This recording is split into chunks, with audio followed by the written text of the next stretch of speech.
सांदीपनी के आश्रम पर शिक्षा ग्रहण करने जाते हैं। इनके मित्र हैं कौन? सुदामा। जानते सब लोग। पहले तो कोई बोल रहा था, जब तीसरे दिन के लिए भैया कथा पे बैठे तो दो चार बच्चे हमसे बोलने लगे सुदामा चरित्र का, सुदामा की कथा भी होगी। अरे हम कहे भैया ये बताओ तीसरा ही था और सुदामा को पहले ही बुलाया जा रहा है। सुदामा चरित्र तो लास्ट में होता है और ये लोग तीसरे ही दिन कह रहे थे हमको पार्ट लेना और शायद आज पार्ट वाले गायब हो गए, है ना। बोले सच्चिदानंद सरकार की जय। सुदामा जो है और भगवान कन्हैया और बलराम सांदीपनी के आश्रम पे विद्या ग्रहण करने जाते हैं। इधर क्या होता है कि जाते हैं साथ में। देखो पहले के जो बालकों में प्रेम भैया बहुत था, लेकिन आज प्रेम नहीं है, आज प्रेम नहीं रह गया। शिक्षा पहले ग्रहण करने जाते थे तो बहुत प्रेम रहता था आपस में, भाई भाई बोलते थे, बहन बहन होती थी उसमें। अब तो सब अलग हो गया, सब बेकार हो रहा है ना। शिक्षा देने वाले भी गड़बड़ हो गए हैं और शिक्षा लेने वाले भी गड़बड़ हो गए हैं। चाचा सही कि नहीं ये बात? अब देखो कितना वायु गिरा रहे हैं, लोग गिरा रहे हैं कि नहीं। शिक्षा मंदिर का घर बोला जाता है, लेकिन सब मंदिर बिगड़ा जा रहा है। लेकिन ये भी परम सत्य है, श्रीमद् भागवत में भी वर्णन है कि जब काल कराल कलयुग आएगा तो भैया मंदिर चिटक जाएंगे और मंदिरों में ही वेश्याएं नाचेंगी। ये लिखा हुआ है और हो भी रहा है, हो रहा है चाचा। बोला गया कि जब कराल कलयुग आएगा तो माता पिता दरवाजे से खेत दिए जाएंगे और संतों को कोई आदर नहीं करेगा और ब्राह्मण का जो वेद है भी नष्ट हो जाएगा, क्योंकि वो जानेगा ही नहीं। सभी ब्राह्मणों का वेद थोड़ी नष्ट हो जाएगा, जो लिप्त रहेंगे गंदगी में उनका नष्ट हो जाएगा। और सभी संत थोड़ी खेदे जाएंगे, जो भगवान के होंगे उनको कौन खेद पाएगा? नहीं खेदेगा कोई। बोले सच्चिदानंद सरकार की जय। तो इधर भगवान कन्हैया और बलराम और सुदामा जी, मैया कहती है गुरु माता कि जाओ जा करके आज जो है आश्रम में पानी नहीं है भर लाओ। तो सुदामा की ड्यूटी लगती है पानी भरने में और कभी कभी भगवान कन्हैया की भी लगती है। तो ड्यूटी लगती है भगवान कन्हैया की पानी में लगी, जैसे आज तो सुदामा की लकड़ी में लगती है। भगवान कन्हैया पानी के लिए जाते हैं, गुरु माता के कहने पर लेकर के आते हैं और इधर सुदामा जी लकड़ी के लिए जाते हैं। देखो सुदामा जी 2 बार गए लकड़ी लेने के लिए। कुछ लोग सोच रहे हैं सुदामा तो कृष्ण के साथ लकड़ी लेने गए थे। नहीं भैया, जाना फिर से उठा के पढ़ लेना, तब तुमको दिखेगा कि सच में 2 बार गए हैं। भगवान कन्हैया ये जो है सुदामा जी को बोले मित्र, तुम मेरे मित्र बनोगे। अच्छा सुदामा भैया बड़े लालची थे और ये लाल से बहुत दूर तक जा रहा होगा, क्योंकि पंडित वास्तु में बहुत लालची होता है। तो क्या था भैया कि सुदामा जी के पास जो ऐसी चालाकी थी। तो ये मैया गुरु माता कहती है जाओ और जा करके तुम लकड़ी ले आओ और सुनो जल्दी से जल्दी चले भी आना। कहा ठीक है। सुदामा जी पास ही आश्रम में गए थे और उधर क्या हुआ, इधर अंधियाला होने लगा। सुदामा जी सोचने लगे कि अंधेरा भी हो रहा है तो आश्रम पास में ही, और इधर गरज और बरस होने लगी।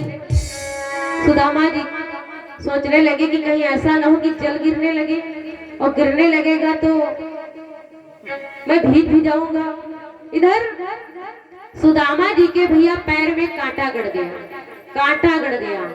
और सुदामा जी मैंने पहले ही वर्णन कर दिया कि पास में ही लकड़ी लेने गए थे। भगवान कन्हैया साथ में बाद में जाते हैं। इधर सुदामा जी को जब कांटा लगा तो सुदामा जी बहुत तेजी से चिल्लाए, हरे राम हरे राम। भगवान कन्हैया दौड़े दौड़े गए और सुदामा के पास गए। सुदामा बहुत तेजी से गले लग गए और रोने लगे, हिलकी भर भर के रोने लगे। भगवान कन्हैया अपनी गोदी में उनको ले लेते हैं और वो कांटा निकाल देते हैं। जब कांटा निकालते हैं तो भगवान का जो सुदामा जी हैं इनको बहुत शांति प्राप्त होती है। तभी से सुदामा के अंदर भैया भगवान कन्हैया के प्रति भक्ति जगी, तभी से जगी, उसी दिन से जगी। अच्छा, मित्रता कब हो जाती है गहरी, आप बताओ कब हो जाती भैया? यदि किसी का दुख पड़ जाता है, यही तो होता ना, सुख में तो सब मिल जाते हैं, दुख में कौन मिलेगा? कहते नहीं कि सुख दुख में सुमिरन सब करे, सुख में करे न कहो, और जो सुख में सुमिरन करे तो दुख का है वो। इधर जब सुदामा जी ने भगवान कन्हैया के प्रति आवाज लगाई तो भगवान दौड़े दौड़े गए और सुदामा को अपनी गोदी में लेकर के आश्रम पर आए, कांटा निकाला। तभी से कन्हैया कहने लगे, मित्र, आज के बाद तू मेरा मित्र है। और ये सुदामा जो है बहुत चालाकी तो पहले करते थे, लेकिन आज से सचमुच में प्रेम करने लगे कि तुम वाकई में मेरे मित्र हो। अच्छा, मित्रता का अर्थ यही भी होता भैया कि अगर मित्र तुम्हारे मुश्किल में अगर काम आए तो वही है मित्र। तुम्हारे सुख और दुख में आ जाए तो समझना कि मित्र है हमारा। और मित्र यदि तुम्हारे सुख में आए और दुख में भागे तो समझ लेना बस मित्र दगा बाज हो तो यार की ऐसी तैसी, है ना भैया? तो समझना कि बस ऐसी तैसी वाला है, बेकार है। और कहते हैं पाप हो जिस प्रेम में वो पाप की ऐसी तैसी। प्रेम में भैया पाप नहीं होना चाहिए। प्रेम अगर करते हो तो निश्चल भाव से करो, अन्यथा नहीं करो, है ना भैया? तो ये है, इधर भगवान कन्हैया में सुदामा में बहुत बड़ी मित्रता होने लगी, बहुत ज्यादा गहरी हो गई। और कन्हैया भगवान के बिना अब सुदामा एक पैर भी आश्रम से नहीं निकालते हैं। इधर क्या हुआ भैया कि एक बुढ़िया माँ का आश्रम था उसी समीप पर। तो बुढ़िया माँ भगवान नारायण जी की पूजा करती थी, परंतु बुढ़िया माँ जब गांव गई तो उनको विशेष कोई खाने के लिए नहीं मिला। तो उनको क्या मिले? चने मिले। वो चने लेकर के पोटली में चली गई। सोचा कि भगवान को हम कल भोग लगा देंगे, मेरे प्रभु ने भी भोग नहीं लगाया है, आज 3 दिन हो गए। तो ऐसा करते हैं, कल सुबह हम भगवान को भोग लगाएंगे और यही प्रसादी पालेंगे। इधर क्या होता है, भगवान कन्हैया और सुदामा, इधर गुरु माता आदेश दे देती है कि सुनो, शाम को कार्य बता दिया जाता था कि तुमको ये करना, तुमको करना है। बता दिया गया कि तुम लोगों को आश्रम में लकड़ी नहीं कल लाना। और इधर भैया क्या हुआ, जो बुढ़िया माँ ने पोटली में चने बांध रखे थे, देखो भैया छप्पर था, तो छप्पर में रखा तो जा नहीं सकता, या फिर आप उसमें कोट दो या फिर लटका दो। तो बुढ़िया मैया ने लटका दिया था। इधर से कुछ डाकू गुजर रहे थे, तो कुछ डाकुओं ने कहा, हमको लगता है दीपक का प्रकाश दिख रहा है। कहा तो अरे कहाँ, अरे इसको हटाओ, वहां पर झोपड़ी रखी, वहां क्या होगा? एक बोल पड़ा, नहीं तुम नहीं जानते हो, कुछ बाबाओं के पास बहुत होता है, चलो लौट लेंगे, यहीं से चले जाएंगे। एक ने कहा है वहां मत जाओ, वहां कुछ नहीं है। एक ने कहा नहीं, चल कर देखते तो हैं। अच्छा गए भैया, तो इनको वही पोटली दिखी। इन लोगों ने सोचा इस पोटली में हीरे मोती होंगे, रखे होंगे। अच्छा लेकर के पोटली भगे तो बुढ़िया मैया जग गई, बोले रुक जाओ रुक जाओ, अरे मेरे चने मत लेकर के जा। वो सोचने लगे डाकू कि ये कह रही चने, मतलब क्योंकि इसमें चने की जगह हो सकता है हीरा मोती होंगे, इसीलिए बोल रही चने लेकर के मत जा, चने लेकर के मत जा। कहा भैया अरे मेरे चने दे दो भैया, मैं भगवान को प्रसाद लगाऊंगी, कल भगवान को भोग लगाऊंगी।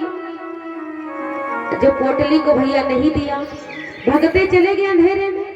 जब भागते चले गए तो उसी बुढ़िया ने श्राप दे दिया कि जाओ, मेरी पोटली तो लेकर के जा रहे हो, 3 दिन से मैंने भोजन भी नहीं किया। मैंने भगवान को भोग लगाने के लिए जो चने हम पाए थे, जाओ हम श्राप देते हैं कि जो भी ये चना चबाएगा वो दलिद्री हो जाएगा।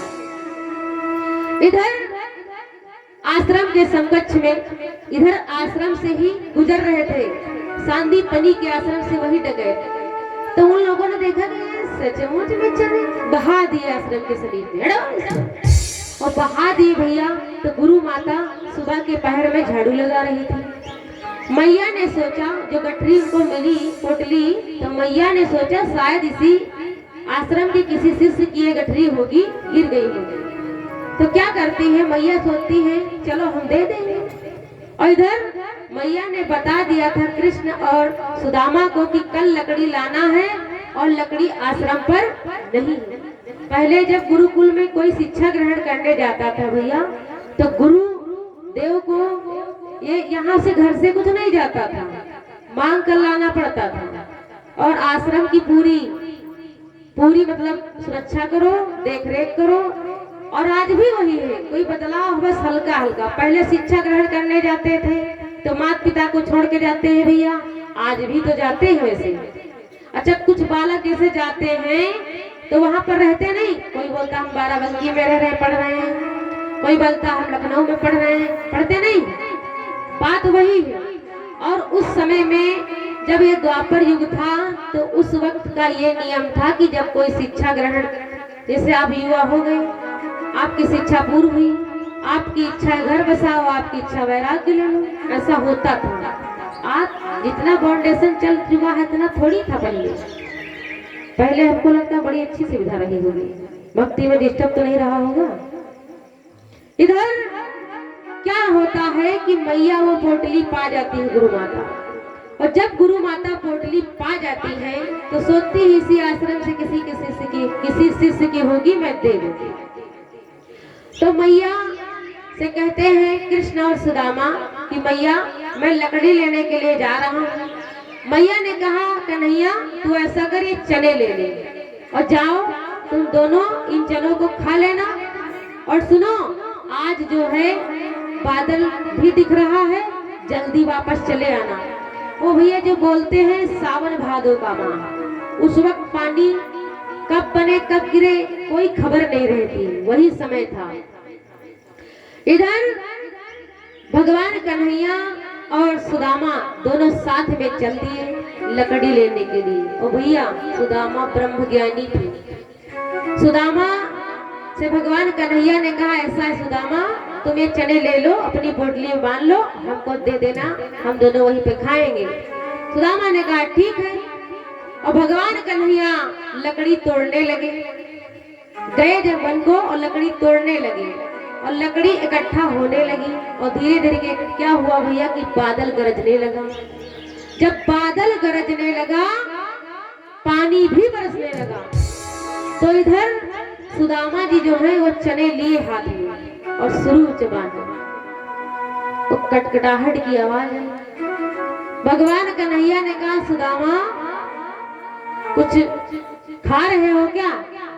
नहीं कन्हैया नहीं, मेरे दांत कटकटा रहे हैं। भगवान तो कन्हैया अंतर्यामी जान गए कि सुदामा मुझसे छल कर रहे हो, अरे चने चबा रहे हो, गुरु माता ने दिया था, तब भी देखो क्या कर रहा है, झूठ बोल रहा है। कन्हैया ने कहा सुदामा जो गुरु माता ने चने दिए थे लाओ, अब मुझे भी बहुत ठंड लगी है, ऐसा करते हैं कि लाओ थोड़े हम भी चबा ले, और भूख भी बहुत लग गई। सुदामा बोल पड़े हमने सारे के सारे चबा लिए। कहा क्या सारे के सारे चबा लिए? कहा हाँ।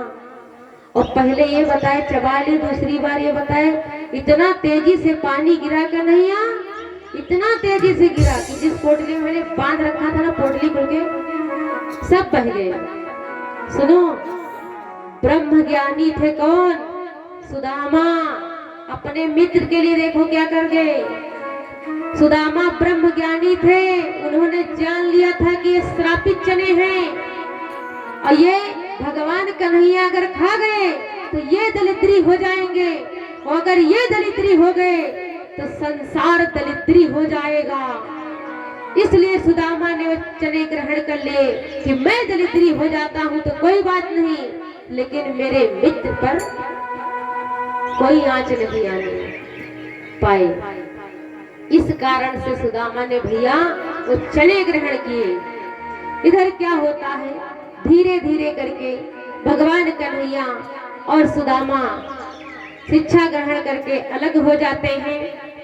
तो कुछ दिनों के बाद क्या होता है, सुदामा जी का विवाह होता है और सुदामा जी की जो पत्नी है ये भी सुशीला, बहुत सरल स्वभाव की और प्रतिव्रता नारी थी। प्रतिव्रता नारियों की हमको लगता है गणना शायद सब में है ना भैया, सभी ग्रंथों में है।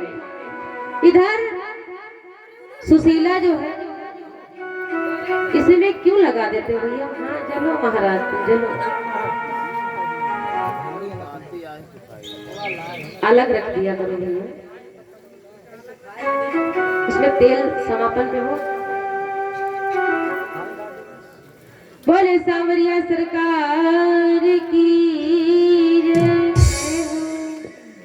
इधर सुदामा जी इतने गरीब थे भैया, बहुत गरीब हो गए, दरिद्री हो गए वो लोग। और भगवान कन्हैया का संकीर्तन करना नहीं छोड़ा, भगवान कन्हैया का मनन करते हैं, ध्यान करते हैं, उन्हीं के नाम का माला जपते हैं। और कन्हैया ये जो सुदामा जी हैं 5 घरों में मांगते हैं, जो मिल जाता है सो खा लेते हैं।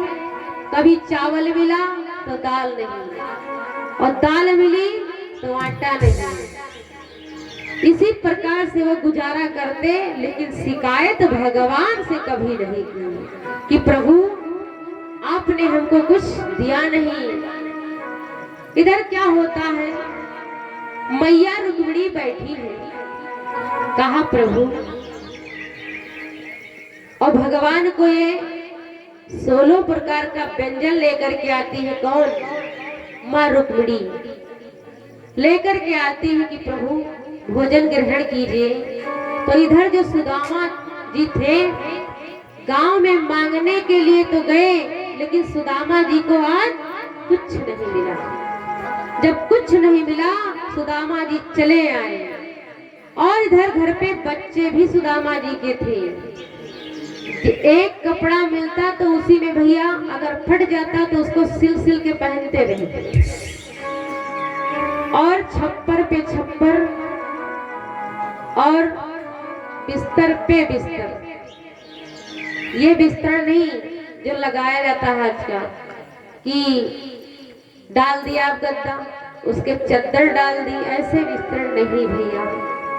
बिस्तर फटा हुआ बिल्कुल प्योंदे के आकार का, और छप्पर पे छप्पर, छप्पर टूट गया उसी में फिर जोड़ दिया थोड़ा थोड़ा करके, छप्पर पे छप्पर, बिस्तर पे बिस्तर।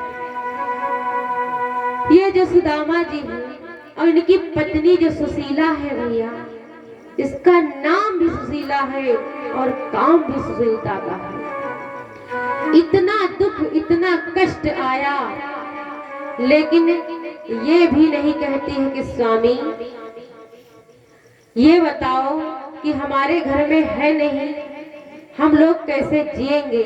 ये बेचारी शिकायत नहीं करती है, ये भी कहती हैं माँ भवानी की जैसी इच्छा, क्योंकि ये भी लक्ष्मी माँ की उपासक थी। इधर सुदामा जी आए गांव से मांग करके, तो उनको कुछ नहीं मिला, और सुदामा जी जल पीकर लेट गए। और सुदामा जी के भैया पैरों में कांटे गड़ जाते थे रोज, क्योंकि वो नंगे ही पांव चलते थे। और सुदामा जी जैसे लेटते तो उनकी पत्नी जैसे उनके पैर मींजती, पैर मींजने लगती, और जैसे कांटों की तरफ बढ़ती, तैसे सुदामा जी बोल पड़ते, नहीं देवी सुशीला ये कांटे मत निकालना, ये कांटे मत निकालना, ये कांटे मैं उससे निकलाऊंगा। द्वारिकाधीश कन्हैया से मन में सोच रहे हैं कि मैं उन्हीं से निकलवाऊंगा और कांटे मेरे मत निकालना। क्या होता है, दूसरे दिन फिर सुदामा जी जाते हैं और मांग करके लाते हैं तो उनको चावल मिल जाते हैं। तो चावल जब घर पे बनता है भैया, जिसको बोलते हो आप, अब अंग्रेजी में राइस बोलने लगे हैं सब लोग, हम तो भात ही बोलते हैं है ना भैया, है ना। चावल घर पे बनता है और घर पे बनता है तो चावल सुशीला परसती है। देखो नमक वमक कुछ नहीं मिला, दाल नहीं मिली तो सब्जी तो भूल ही जाओ, नमक तक नहीं मिला, केवल चावल पकाया सुशीला ने और बच्चों को परोसा और सुदामा जी को परोसा और थोड़ा सा बचा तो अपने लिए भी ले लिया। तो सुदामा जी जैसे पाने के लिए हाथ बढ़ाते हैं मुख की तरफ तो गौ माता की याद आई, क्योंकि गौ माता भी उनके दरवाजे पर बंधी हुई है। और जैसे गौ माता बोल पड़ी, तुरंत ले जा करके सुदामा जी एक जो है निवाला गौ माता को पहले देते। उसके बाद क्या हुआ कि भगवान इधर भोजन पाने के लिए चल रहे हैं तो इधर एक जो है ब्राह्मण मांगने के लिए आता है, भगवती भिक्षाम देहि, भगवती भिक्षाम देहि। सुदामा जी एक निवाला तो देकर के आते हैं गौ माता को, और जैसे पाने के लिए चलते हैं अपने को खाने के लिए तो आ जाता है विप्र मांगने के लिए, तो सुदामा जी ले जाकर के वो पत्तल दे देते हैं। जो सुदामा जी देते हैं तो सुदामा जी के जो बच्चे थे वो भी भैया बड़े संस्कारी, वो भी ले जाकर के दे देते हैं, क्योंकि वो विप्र जो आए थे, पंडित जी ने कहा मुझे बहुत भूख लगी है, तो क्या करते हैं सुदामा और सुदामा की पत्नी दे देती है, फिर बच्चे भी दे देते हैं और पानी पी करके रह जाते हैं। इस प्रकार से धीरे धीरे करके बहुत साल बीत गए। बहुत साल बीते तो मैया रुक्मिणी कहने लगी, प्रभु भोजन ग्रहण करिए। 56 व्यंजन लेकर के आई। इधर सुदामा जी भूखे पड़े हुए हैं और भूखे प्यासे पड़े हैं, बच्चे भी भूखे हैं, पत्नी भी भूख से पीड़ित है। इधर भगवान कन्हैया को जैसे मैया कहती भोजन ग्रहण करो स्वामी, प्रभु कहते हैं नहीं देवी मुझे भूख नहीं। कहा प्रभु आज आप इतने उदास लग रहे हैं, क्या हुआ भगवान? कोई मुझसे भूल हो गई दीनानाथ, हमने कुछ कह दिया प्रभु? कहा नहीं देवी, मेरा एक मित्र है। कहा प्रभु तुम्हारा मित्र? कहा हाँ। कहा मेरा एक मित्र है, वो भूखा है और उसके बच्चे भी भूखे हैं, उसकी पत्नी भी भूखी और मेरा नाम नहीं छोड़ रहे हैं लेना, और भूख से पीड़ित रहते हैं फिर भी मेरा नाम सिमरन करते रहते हैं। हरे रामा राम राम हरे हरे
भगवान का माला जप करके सब सो जाते हैं। और भगवान कन्हैया कहते हैं देवी ये निवाला मुझसे नहीं उतरेगा, क्योंकि मेरा भक्त भूख से पीड़ित है, आज हफ्तों से भूखे मर रहे हैं। देवी मैं कैसे खा सकता हूँ? मैया ने कहा प्रभु तो आप क्यों दे नहीं देते? प्रभु क्यों नहीं देते उसे धन दौलत? प्रभु ने कहा बस यही तो एक बात है, मेरा मित्र इतना हठीला है कि मुझसे कुछ लेना ही नहीं चाहता।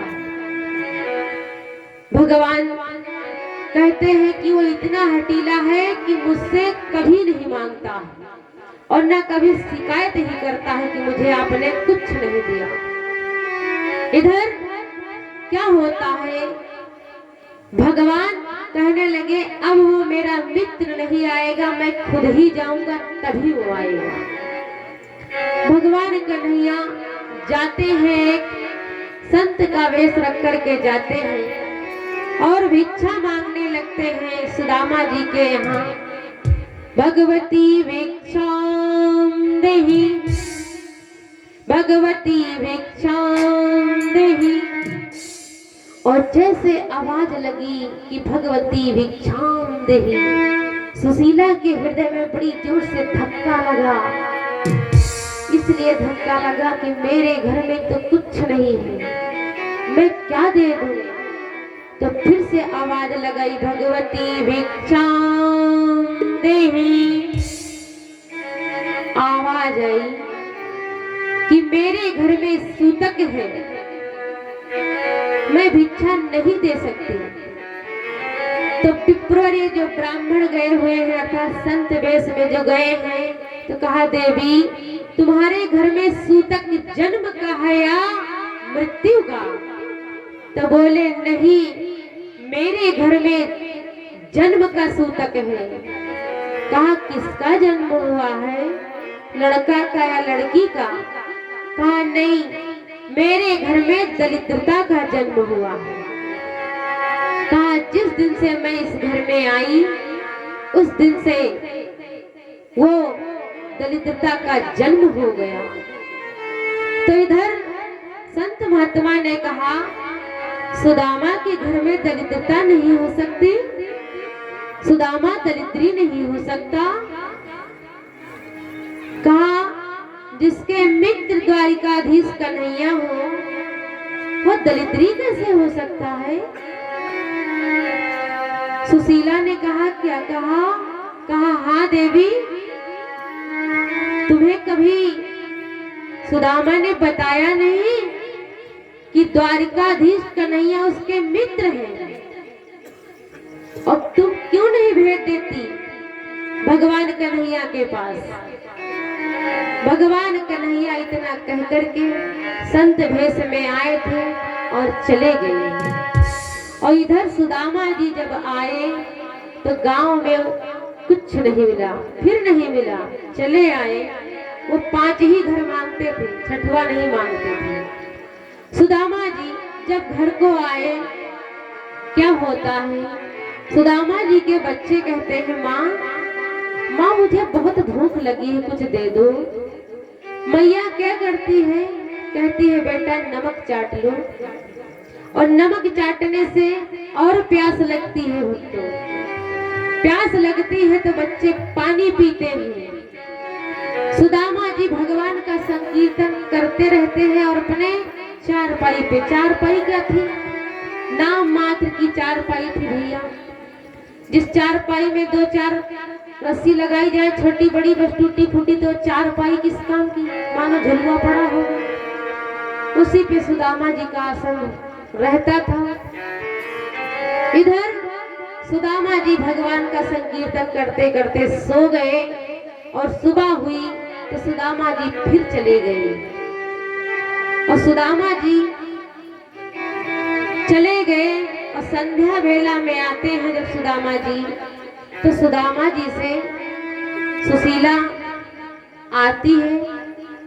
तो जब सुदामा जी सबसे पहले आते हैं तो वो आती है तो सुदामा जी को जल देती है और बैठने के लिए आसन देती है और फिर प्रेम से प्रणाम करती है, इतना सत्कार इतना प्रेम देती है।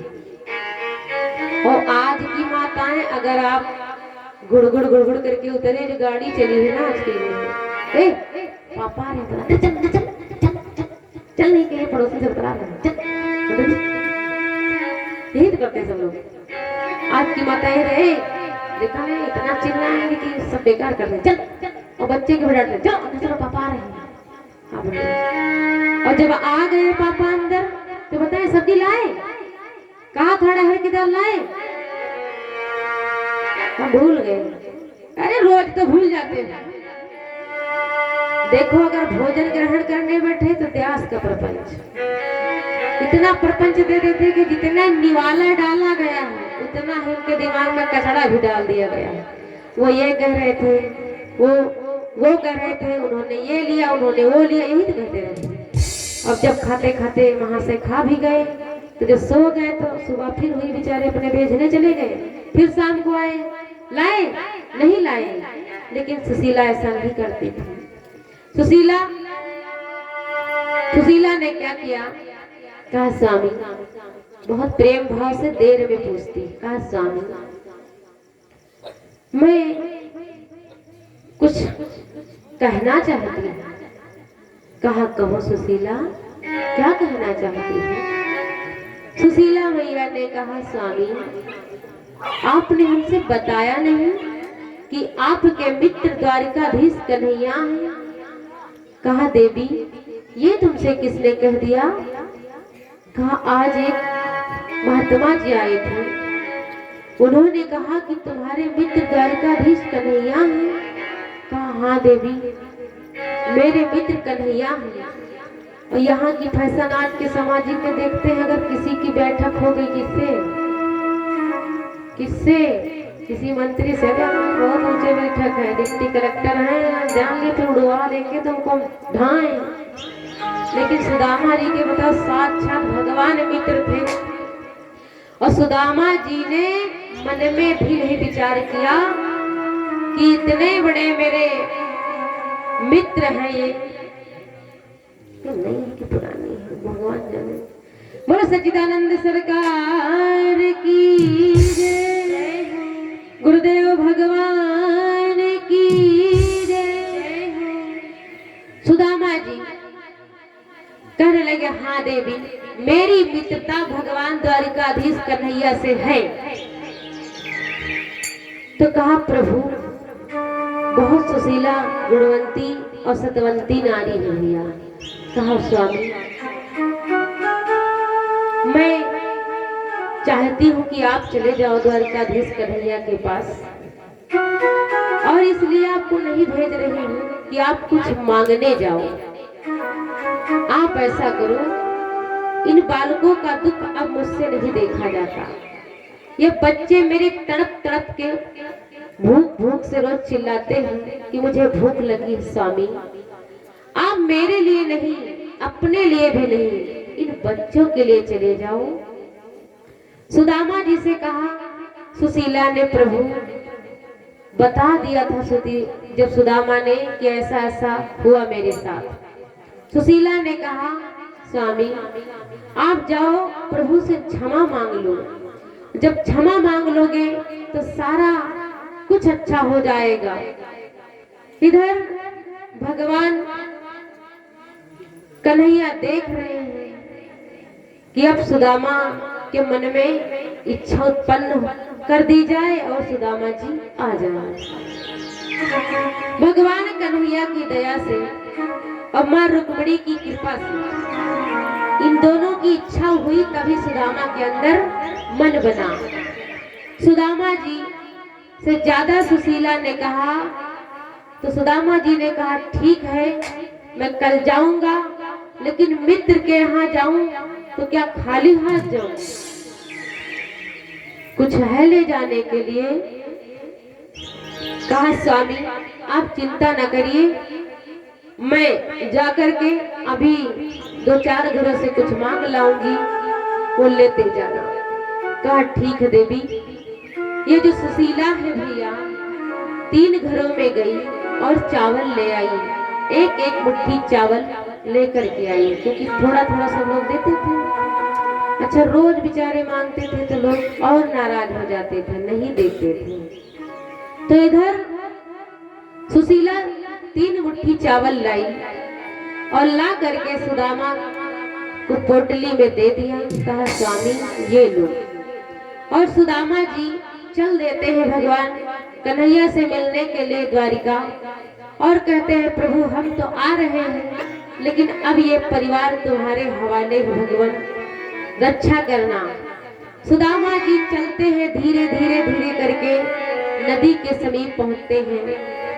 नदी के समीप पहुंचते हैं तो वृक्ष के नीचे बैठ जाते हैं, और जो नाव नदी पड़ती थी द्वारिका के आगे, नदी पड़ती थी, उसको पार करके जाना पड़ता था। भगवान अब ये सुदामा जी बैठे हैं और सोच रहे हैं कि भगवान प्रभु हम यहाँ तक तो आगे जैसे तैसे करके, और नदी के उस पार कैसे जाएंगे। नदी के उस पार के लिए सोच रहे हैं तो भगवान कन्हैया और जो केवट था वहां पर एक नाव खिवाई जाती थी, इस पार से उस पार ले जाता था। तो भगवान केवट का रूप रख करके आए। तो इधर कहा कोई चलने वाला है उस पार। सुदामा जी बेचारे बैठ, बोले नहीं। क्यों नहीं बोले भैया, क्या कारण था? क्या कारण था भैया जो नहीं बोले? जी सही है, आप बहुत सच्चे मन से कथा सुनते हो। सुदामा जी के पास दाम नहीं था। सुदामा जी ने सोचा मेरे पास तो कुछ है नहीं, और जो नाव पे चढ़ेंगे तो मैं दूंगा क्या। तो भगवान स्वयं ही रूप रख करके आए हैं केवट का, और आए भगवान कहने लगे कोई है उस पार जाने वाला द्वारिका के लिए। सुदामा जी बेचारे बैठे देख रहे हैं पर बोल नहीं रहे हैं। तो भगवान केवट का रूप रख करके आए हैं और नाव को किनारे से लगा दिया, सीधा सुदामा के पास पहुंच गए। सुदामा के पास गए, कहा बाबा आपको उस पार जाना है? कहा हाँ भैया जाना तो है, लेकिन हमारे पास कुछ है नहीं। कहा तुम्हारे पास कुछ नहीं है? कहा हाँ। कहा चलो ठीक है, मैं उसी को तो पार करता हूँ जिसके पास कुछ नहीं होता, और मैं उसको तो कभी पार ही नहीं करता हूँ जिसके पास सब कुछ होता। सच में भैया। सुदामा जी ने कहा चलो ठीक है भैया, फिर तो ठीक है, लेकिन कहीं लफड़ा तो नहीं करोगे बीच राह में ले जाओ, कह दो नदी के बीचों बीच में ले गए और कहो पैसा लाओ तो? कहा नहीं चलो। सुदामा जी चल देते हैं। सुदामा जी से भगवान कन्हैया कहते हैं ये बताइए बाबा आप कहाँ से हैं, आपका क्या नाम? कहा मेरा नाम सुदामा है। कहा तो आप कहाँ को जा रहे हो? कहा मैं अपने मित्र से मिलने जा रहा हूँ। कहा तुम्हारा मित्र कौन? अब भगवान ही पूछ रहे हैं, देखो तुम्हारा मित्र कौन? कहा कन्हैया। तो कहा कन्हैया तुम्हारा मित्र है? कहा हाँ। तो कहा अगर तुम्हारा कन्हैया मित्र है तो तुम्हारी ऐसी हालत, ये तुम्हारा मित्र अच्छा नहीं है, और मित्र होकर के तुम्हारी मदद नहीं की उसने। कैसा मित्र है तुम्हारा? कहा सुनो केवट, मेरे मित्र के विषय में अशब्द मत कहना। अब भगवान सोच रहे देखो कितना प्रेम कर रहा है मुझसे, और भगवान केवट का रूप धारण किए हुए हैं। भगवान ने कहा अगर तुम्हारा मित्र इतना ही अच्छा है तो तुमको उसने कुछ दिया नहीं, तुम्हारा बजा चुका हाल है। कहा बस मेरे मित्र की निंदा मत करना, आप ऐसा करो ना चलाओ नहीं फिर से मुझे उधर ले जाओ। सोचने लगे कि मैं भगवान की बुराई कर रहा हूँ और ये सुन नहीं सकता। सच्चा भक्त सच्चा प्रेमी कभी भगवान की निंदा नहीं सुन सकता। और सच्चा गुरु भक्त भी गुरु की निंदा नहीं सुन सकता, याद रखना सदा। हाँ भैया, जो सच्चा गुरु भक्त होगा गुरु की निंदा हो रही होगी तुरंत टोक देगा, ये फिर चला जाएगा कि मूर्ख हो तो बको। और भगवान की निंदा कहते हैं नहीं सुनना चाहिए, गुरु की निंदा नहीं सुननी चाहिए, क्योंकि उससे भी लग 84 हो जाती है व्यक्ति की, कान चले जाएंगे, कभी नहीं वापस आएंगे। ऐसा बताया जाता शास्त्रों में, हम थोड़ी जानते हैं। इधर क्या हुआ, सुदामा जी से भगवान कन्हैया ने कहा सुनो, तुमसे हम कुछ दाम लेना चाहते हैं। कहा क्या क्या दाम? कहा भैया अभी तक तो आपने कहा था हम फ्री में ढाएंगे, अब बोल रहे हो दाम? कहा हाँ दाम है आपके पास। कहा कौन सा दाम? कहा ऐसा करो आप भजन सुना दो, बस हम समझेंगे आपने दाम दे दिया। तो सुदामा ने कहा ठीक है भैया हम भजन सुना देंगे, लेकिन हमको जो आता होगा वो सुन लेना, ये मत कहना सुर है हमारे पास कि नहीं, सुर ताल चले या ना चले। तो इधर भगवान कन्हैया को भजन सुना रहे हैं।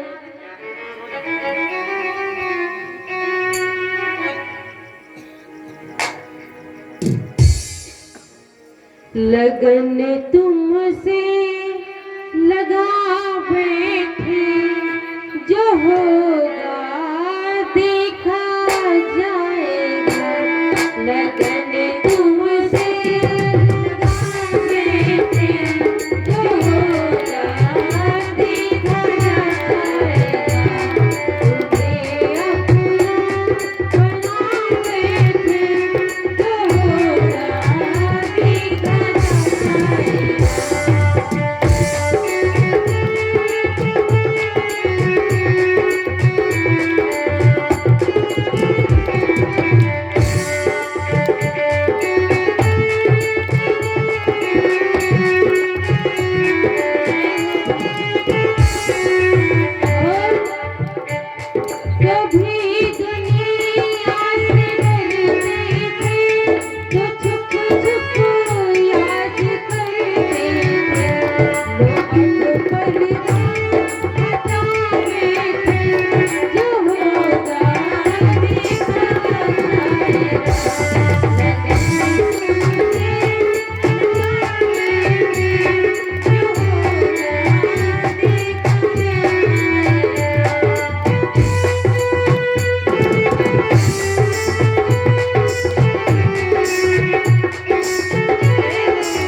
कन्हैया ने केवट रूप में उनको नाव से पार कराया और कहा, सुनो बाबा, वो जो सामने दिख रही हो द्वारिका, जाइए। चल दिए सुदामा जी धीरे धीरे करके और जाते हैं सुदामा जी और जा रहे हैं द्वारिका की तरफ। तो इधर सुदामा जी सोच रहे हैं कि इतना बड़ा महल। अब मन में सोचने लगे हैं कि बताओ, वो 3 लोग के स्वामी हैं और कहा मैं भिखारी। मैं जा तो रहा हूं लेकिन सोच रहे हैं मन में कि कैसे जाऊं। फिर मन में सोचते हैं कि जाएं या लौट जाएं। इधर भगवान का नाम जपते जपते धीरे धीरे करके समीप पहुंचते हैं, गेट के समीप। तो पूछते हैं, भैया ये बताओ, द्वारिकाधीश कन्हैया जो कि मेरे मित्र हैं, उनके द्वार पे जाने का रास्ता किधर से है? तो कुछ भैया जो है सोचते हैं कोई पागल होगा, कुछ ऐसा बोलते हैं। पूछते तो है लेकिन कोई बताता नहीं है। और इधर भगवान के मंत्री गुजर रहे थे। तो भगवान के मंत्री गुजर रहे थे तो सुदामा जी ने आगे से रोक लिया, भैया मेरे मित्र द्वारिकाधीश कन्हैया के द्वार को जाने का रास्ता किधर से है? तो मंत्री ने रथ रोका। तो सबने तो सोचा पागल है, लेकिन मंत्री समझदार था। मंत्री ने कहा, रोको रथ रोको। कहा, आप कौन? कहा, मैं कृष्ण का मित्र हूँ। भैया ये बताओ कि कन्हैया के द्वार को जाने का रास्ता किधर से है? तो कहा, ये जो सीधा रास्ता लगा हुआ है कन्हैया का ही महल का रास्ता है, चले जाओ। वहां से चल देते हैं। और बहुत लोग अगर सुदामा को देखते हैं तो हंसी उड़ाते हैं, ये पागल कहाँ पे आ गया भैया, क्योंकि टूटी फूटी धोती, बजो टूटो हाल है, पगड़ी नहीं है, कुछ भी तन पे नहीं है, बस माला है और हाथ में डंडा है।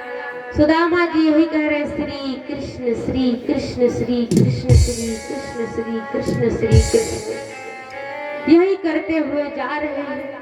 और धीरे धीरे करके चौबार लगी हुई थी, कुएं के पास में लोग बैठे थे। और जाकर के कहा, भैया ये महल तो बहुत दूर तक मैं चल आया हूँ, लेकिन द्वारका धीश जो कन्हैया है वो भी हमको दिखे नहीं, कहाँ पे है भैया? कहा, आप कौन? कहा, मैं कृष्ण का मित्र हूँ भैया। जो सब हंसने लगे, हंसी उड़ाने लगे, पागल कहीं का, इसका बता रहे हैं हमारे कन्हैया मित्र हैं, शायद इसके ज्यादा हट गए हैं। अब ऐसा सोच रहे हैं वो लोग। भगवान कन्हैया को मंत्री द्वारा जो मिला था, मंत्री उसने एक खबर कहा था, जाओ भगवान कन्हैया से कह देना और मैं तो दूसरे कार्य के लिए जा रहा हूँ। ये चिल्लघर की मची है भैया, इसको शांत करो, शांति करो, शांत रहो। अच्छा सुदामा जी आ रहे क्या? हे प्रभु, अच्छा द्वार पर, सच कहा, सच कहा, क्या कब हो जाता हमारे कान में खबर ही नहीं रहती। धन्य हो प्रभु, सब लोग धन्य हो। तो सुदामा जी द्वार पर पहुंच जाते हैं। अगर वो सुदामा तो बाहर निकले तो नहीं, अंदर द्वार बनाना, हम यहाँ शुरू कर देंगे। सुदामा जी आए और द्वार पालो सब कहने लगे, भैया मैं भगवान कन्हैया से मिलना चाहता हूँ, वो मेरा मित्र है। द्वारपालों ने कहा, किधर जाता हूँ? कहने लगे, नहीं मैं अपने मित्र से मिलना चाहता हूँ, भैया मुझे जाने दो। इधर कहते हैं, द्वारपाल कहते हैं, भगवान कन्हैया के तुम मित्र हो? कहा, हाँ। कहा, 3 लोग के स्वामी है वो तुम्हारे मित्र कैसे हो सकते हैं? तो बोल पड़े सुदामा जी, देखो देखो ये गरीबी गरीबी का हाल, कृष्ण के दर पे विश्वास लेके आया हूँ। मेरे बचपन का यार है मेरा साथ, और यही सोच के मैं आया हूँ। अरे घर पालो, अरे घर पालो, कन्हैया से कह दो कि दर पे सुदामा गरीब गया है। अरे घर पालो,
ने सुदामा को अपने बराबर में बिठाया। इधर भगवान कन्हैया जब सुदामा को अपने गले लगाते हैं और बिठाते हैं तो रुक्मिणी मैया को बहुत ही अचंभा हुआ कि ये कैसा मेहमान, इसकी हालत तो बहुत ही खराब। और भगवान दौड़े दौड़े गए थे मिलने के लिए नंगे पांव ही, और भगवान कन्हैया ने गले लगाया और सुदामा को बिठाया और चरण आंसुओं से भगवान ने धुलाए। भगवान कहते हैं रुक्मिणी जल लेकर के आओ, और जल का पात्र तो ले आई रुक्मिणी मैया, लेकिन भगवान कन्हैया ने इतने आंस बहाए कि सुदामा के चरण ही धुल गए। सुदामा भी रोए, भगवान कन्हैया भी रो रहे हैं। और भगवान कन्हैया ने कहा मित्र तू इतनी देरी से क्यों आया। भगवान कन्हैया कहते हैं और पैर अपना जो कन्हैया जो सुदामा जी का पैर है अपने जंघा पर रखते हैं भगवान, और सुदामा जी के कांटे निकालने लगते हैं। सुदामा जी के कांटे निकाल रहे हैं भगवान, तो सुदामा जी बोल पड़े प्रभु ये कांटे निकाल तो रहे हो दीनानाथ, पर ऐसा करना अब जन्म जन्म के लिए कांटे निकाल दो भगवान। और बहुत सुदामा जी को कांटे लगे हुए थे। सुदामा जी के कांटे भगवान ने निकाले। उसके बाद भगवान ने बिठाया, अंदर ले गए सुदामा जी को अंदर। अब हम इशारा भी कर रहे कि महाराज वालों ने रोका।